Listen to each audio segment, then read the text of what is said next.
So once you have your long-term goals, we can start to chunk them up and chunk them into smaller pieces. So you want to take that huge goal and break it up into other pieces. Now, one of the things that we want to do is figure out the best way to set things up. For example, when I was doing my undergraduate physics degree, we had to do 10 courses in each of our 4 years. So there were 40 course requirements we had to fulfill. Some were options, some were in the program. But there was this history of them building the workload each year. So every year got a little harder and a little harder until 4th year was pretty much known to be insane. So there are options. What I did was go through and figure out, well, what is the best way to do this? Because we've got some options to take. Right? Normally we have some film studies courses, for example. We had 18 credits. So that's 6 one-semester courses worth of arts options. And some of these were allowed to be at the 1st and 2nd year level. Now, I'm not saying that arts options are easier than science or math. A lot of that depends on your mindset, your engagement. But as a general rule of thumb, 1st year courses from any faculty are easier than 2nd year courses, which are easier than 3rd year, which are easier than 4th year, and so on. So I figured probably the best way to help manage my workload so that last year didn't get completely nuts was to see if I could take some of these 2nd year arts options and move them to later years, and take some of these 4th year heavy courses and move them to earlier years to make sure that things worked. Now, that's actually a much easier job today than it was then. This tool by YWorks is actually a really nice tool to use this. It's called YED. So a lowercase y, capital E, lowercase d. So with this, you can make diagrams or drawings. For example, I can say I needed math 113. Actually, I took 114 for the 1st year calculus. And I would also need math 115.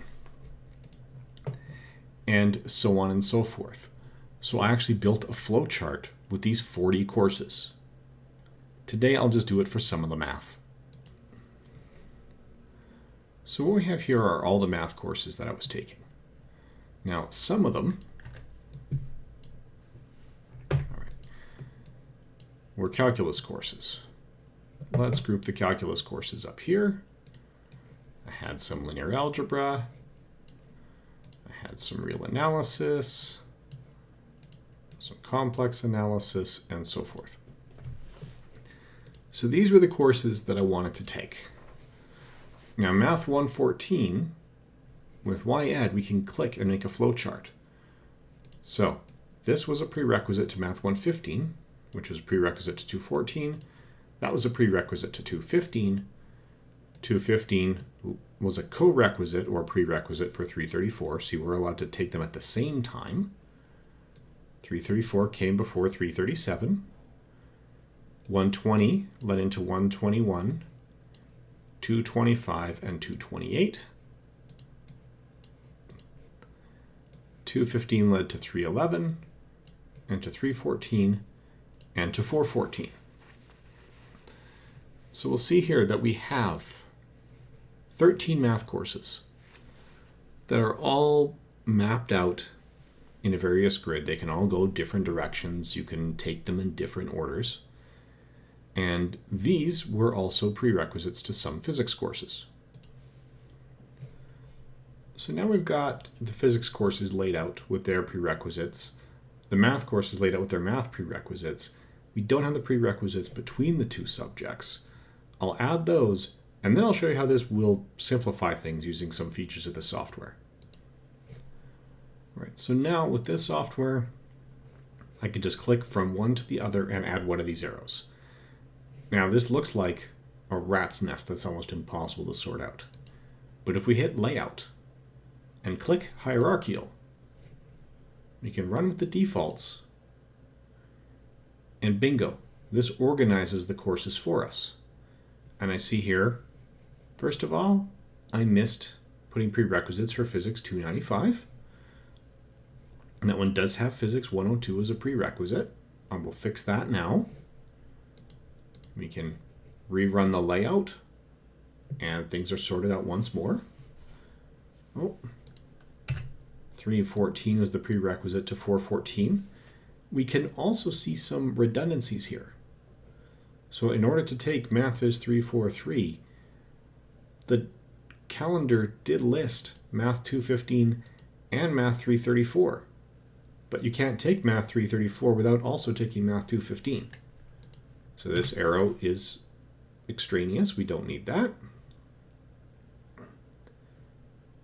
And now these arrows go back and forth because these could be co-requisites. But now we have these sorted out. We will do the layout again.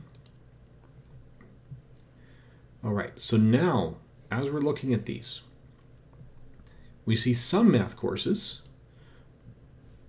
are not formal prerequisites to other courses. These were the ones that were optional. They are both second-year courses officially. That's what that 200 number means. I didn't take them in second year. I took them in fourth year.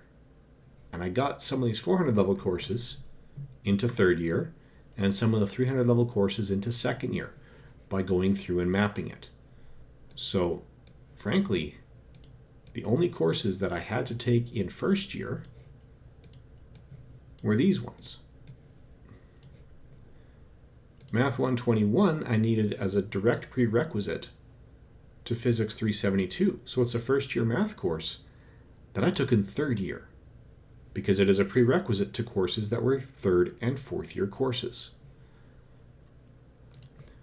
So you can even group with this software, highlight them all, and you can make a group and call it even first year. So I had much more complicated software like this.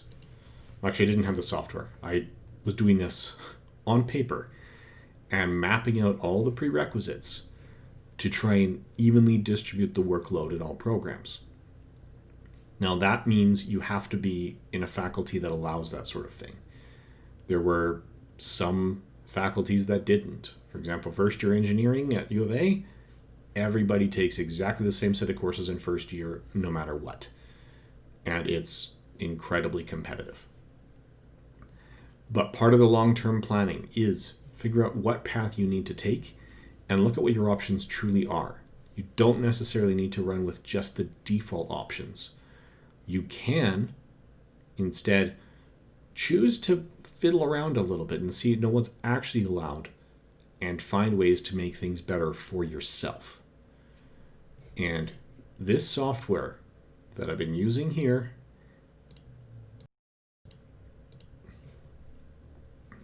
is free software.